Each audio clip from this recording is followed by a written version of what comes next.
Why do you postpone yourself?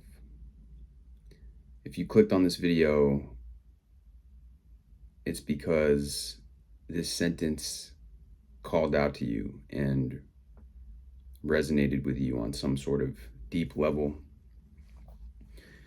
And this sentence, you might be surprised to know, is actually thousands of years old. This idea comes from the Stoic philosopher Seneca, and he's not the only person that has spoken about this. But the reason that this resonates is because we're all guilty of doing this to some degree, and we all postpone things in our lives, putting things off for some uncertain future event, even putting off our own happiness, putting off our goals, putting off our dreams. And in the meantime, focusing on things of urgency that are not of true importance.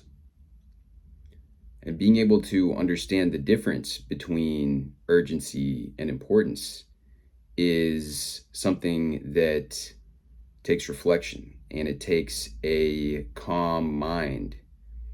When you are in that frantic fight or flight state that happens when your nervous system is dysregulated, when you are in a state of reactivity to your outer environment, 3D environment, whatever you want to call it, you are unable to check in with yourself and identify what is of true importance, what is in line with your principles, with your values, or are you getting swayed by the people in your surroundings, by the circumstances, by your idea of what is important in the moment that really actually is not in alignment with your principles, with your values, with who the person is that you want to become. And we get swept along like a current of life's events and circumstances and what other people are doing. With social media today, you get caught up in this trap of comparison all the time. And it's really unfortunate that most of us start our days with the least important, in terms of our self-growth, in terms of our ability to live and become that person that we want to become. We immediately pick up our phones when we wake up, and we are immediately hypnotized by the outer environment. You could call it propaganda. You could call it brainwashing, really. And our attention is pulled and yanked around, and we lose control over ourselves. Where attention goes, energy flows. We're giving our energy away to these things that are not providing us any value. They're not providing us anything in return. It's simply a time suck. It's an energy suck. It's a waste of our God-given potential, of our energy that we're blessed with every single day. We think that we can achieve what it is that we want in our life, what it is that we feel called to do, maybe, but only after we've achieved some other goal. We've achieved financial security, or we've achieved some sort of title that we think is going to make us feel fulfilled, going to make us feel happy. And we're influenced by those around us, be it our parents, be it our peers, be it, like I said, social media itself, our cell phones. Are you using your cell phone, or is your cell phone using you? Your smartphone, your iPhone, whatever it is that you feel compulsively compelled to pick up and look at every time it vibrates, every time you get a notification, every time you pick it up and you begin to scroll, and then your attention gets sucked in, and before you know it, half an hour has gone by, an hour's gone by, 2 hours have gone by. And you're sitting there looking at other people's lives. You're focused on the lack that you have in your life, because you're looking at every single thing that every other person is presenting, And rather than focusing and being grateful for what it is that you have, what it is that you have in your environment, that you have a roof over your head, that you have clean water to drink, that you have food in your fridge, that you have internet connection and a cell phone to begin with. Now you're focused on the lack. You're focused on every single thing that is being pointed out to you on this device that you don't have. That goes in your relationships as well. You might be in a relationship that's perfectly loving and perfectly healthy and perfectly filled with goodness and somebody that's encouraging of you, and you see something superficial um, like a wedding ring. To be honest, that's a superficial thing, or an engagement ring, or a box or a bouquet of flowers. You don't know what the dynamic of other people's relationships is. They may be in a completely unhealthy, toxic relationship. They might be the person who gave the flowers to their significant other might have given it to them because they're cheating on them. You don't know all these things, but you are focused on the lack now. And now you focus on the fact that you didn't receive an engagement ring. You didn't receive a box of chocolates. You didn't receive a bouquet of flowers from your significant other. Even though there's so much love and joy in the relationship, now you're focused on the lack because you're in that trap of comparison. You might see somebody's job title and think, oh, I need to have that job title. Even if it's going to cost me my peace, it's going to cost me my time and my most valuable, precious asset, which is your time. You're only going to be young once. If you're watching this and you are, doesn't matter how old you are, but you're only going to have this present moment once. And if you're in a body that is healthy, that is physically capable, it doesn't matter who you are, but eventually your body is going to grow old. Your body is going to age, and you're not going to be able to enjoy certain aspects of life in older age. And you're giving away some of the best years of your life to this job, which is a prison. And you've imprisoned yourself to this job because of your worldly desires, whether it be for the status that this job gives you or for the amount of money that you are receiving from this job, or from the promises of your boss, of the people at work, what they promised you, that you're going to get a promotion, that you're going to get this, and you are strung along, and they breadcrumb you with promises of a fulfilling career, promises of health insurance, promises of benefits that you will receive, and they overwork you, and you're working to the bone, and you're working to the point where your physical health is suffering, your mental health is suffering, but you've decided that you want to live in a more expensive apartment, or that you want to get your hair done every couple weeks, or you want to get your nails done. You have lifestyle inflation because, again, you're focused on all these outer things that you're seeing on your cell phone. And your cell phone is using you. You're not using your cell phone. And you decided that you want to buy a certain car, and you have to make car payments now on this car. Even though the car that you had before, or a car that is perfectly fine, that can get you from point A to point B, was perfectly fine. But you've decided, because you're looking at Instagram, you're looking at other people's lifestyles, you're looking at what you lack, you're focused on what you lack, that now you have to pay.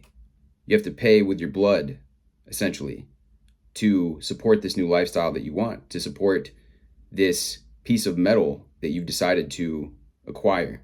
Because that's what a car is. It's a piece of metal. But you're giving away the best years of your life to these worldly, earthly desires that you have. You may think that by following this path, you will eventually be happy.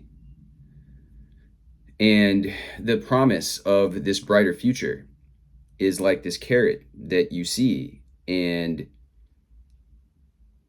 you really you believe it. You believe the dream that you've been sold. You believe this, you have this hope that one day you're going to be happy by doing this work, by doing this job that you don't, again, that is causing physical distress, mental distress, emotional distress in your life. Maybe it's getting in between you and your loved ones. Maybe it's making it so that you don't have time to spend with your family. Maybe that it's sucking away time from the things that you've decided that you want in your life. Again, you're giving it away to this job. For example, if you're somebody that likes to read and likes to work on themselves and study self-development, and you think that you need this job in order to pay for your inflated lifestyle, which has become inflated, so that you can read or that you have time to yourself, well, again, you're caught on this hamster wheel and you're putting the first thing last and you're putting the last thing first. And if you're trying to live in alignment with your principles, your values, while you're on this hamster wheel, you're not going to be able to do that. What's going to happen is you're going to come home and you're going to be exhausted and you're going to watch Netflix. You're going to scroll like we talk about. You're going to drink. You're going to do whatever you can to try to relax. And it's going to follow the same cycle in the morning. You're going to wake up, pick up your phone, scroll again, compare again, go to work. You might even need to self-medicate while you're at work because the job is taking so much of a toll on you. But you tell yourself it's okay. You tell yourself that it's just a means to an end. The end being your happiness and the job supposedly being the means that will get you there. So the cycle then repeats itself. You come home from work, but the work of life, the work on yourself, you haven't done a single thing of it. And your list of principles, your goals, what you want to achieve, who you want to be, that is the work of life. And that work, you haven't done a single thing. But again, you're exhausted at the end of the day, you're tired, and you continue the cycle again. The very first things on your list of principles and your list of goals came last, if at all. And you've achieved nothing. Most days that you get home, you've achieved nothing. And that's what Seneca talks about in his writings. You postpone yourself because you want to avoid financial insecurity. You want to avoid feeling less than, again, because you're trying to compare. And you say that you will start living someday at some point once you have these illusions of whatever that fulfilling thing that you think that again, that you tie this job or you tie this idea or the ability to have these possessions to the fulfillment, when in reality that is not what is going to fulfill you. What is going to fulfill you is by living in alignment with your values and your principles. And I'm not saying that to forego money, because money is a necessity. But there are ways in which you can earn money in a way that isn't devaluing yourself and your time.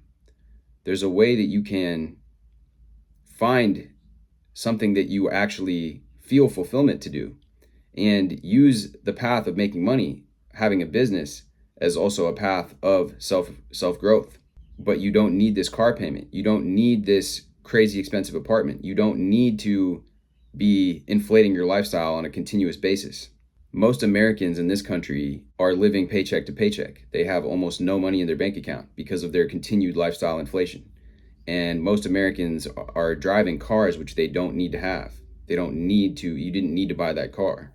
By foregoing those luxuries and allowing ourselves to be content with what we have, then we can live a life of fulfillment right now and live in the present moment.